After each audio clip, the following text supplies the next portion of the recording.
Perkenalkan, nama saya Sufi Fadilah dari kelas PR 4302. Kali ini saya ingin membahas atau mengimplementasikan tentang PR Talk yang pertama, yang bersama Bapak Indra Ardianto yang bekerja sebagai Head Office of Communication di GGF, yaitu Great Giant Foods, perusahaan yang multikultural atau latar belakangnya perkebunan. Tema yang dibahas pada saat PR Talk adalah bagaimana berkiprah sebagai PR di perusahaan atau korporasi. Perusahaan GGF ini memproduksi seperti pisang Sunpride, nanas honey, terus melon, apel.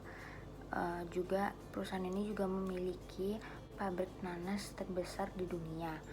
Perusahaan ini sudah setiap tahunnya mengekspor 17.000 kontainer di 60 negara. Untuk buah segar, hanya beberapa negara saja yang dapat mengimpor buah-buahannya seperti Malaysia, Arab Saudi, Jepang, Cina, dan Singapura. Perusahaan ini sudah melakukan ekspor sejak tahun 90-an. Bapak Indra menyampaikan PR digital tidak jauh berbeda dengan PR konvensional karena tujuan yang dilakukan itu sama, yaitu untuk menjalin kerjasama atau hubungan baik antara suatu perusahaan dengan publiknya. Terus yang berbeda itu hanya media komunikasi yang digunakan saja. Media-media yang digunakan untuk era digital pada saat ini yaitu ada medsos seperti Instagram, Facebook, Twitter, terus publikasinya seperti website, blog, terus video seperti YouTube.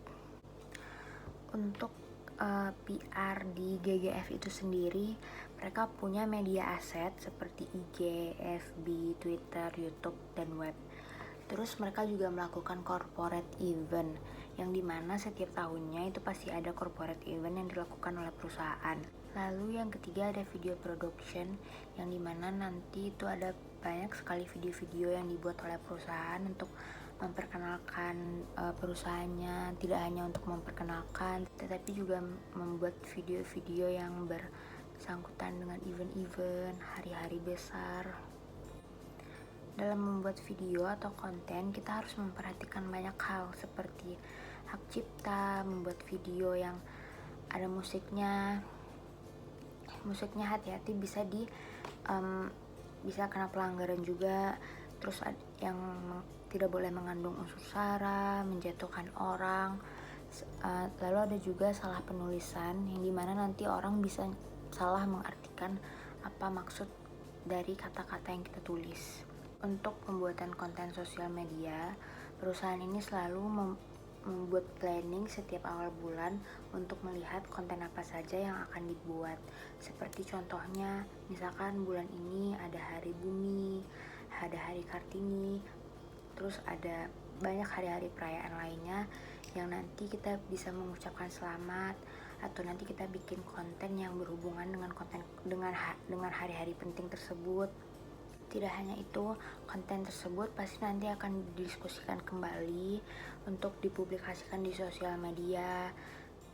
Tadi kan kita bahas di PR-nya di GGF tersebut, mereka punya media aset. Media aset yang digunakan itu kan sosial media. Sosial medianya kan seperti Instagram, Facebook, Twitter, YouTube, dan web. Sosial media tersebut digunakan sesuai dengan banyaknya pengguna pada saat ini. Seperti Instagram, karena sekarang banyak orang yang menggunakan Instagram. Makanya banyak dilakukan perubahan dan pembuatan konten-konten itu melalui Instagram. Dan karena banyak jumlah followers dari perusahaan tersebut, lebih banyakkan perempuan, maka konten yang mereka buat itu juga lebih ke arah yang feminim, seperti resep, memasak, terus kesehatan keluarga. Pokoknya karena mereka tuh menyesuaikan pembuatan konten mereka dengan followers mereka. Untuk menjadi seorang PR itu, kita harus memiliki rasa ingin tahu yang tinggi, kepekaan yang sangat tajam. Soalnya pekerjaan PR kan emang berhubungan dengan penyelesaian masalah, penyelesaian krisis, kasus, dan segala macam. Makanya kita juga harus punya kepekaan yang tinggi, rasa ingin tahu.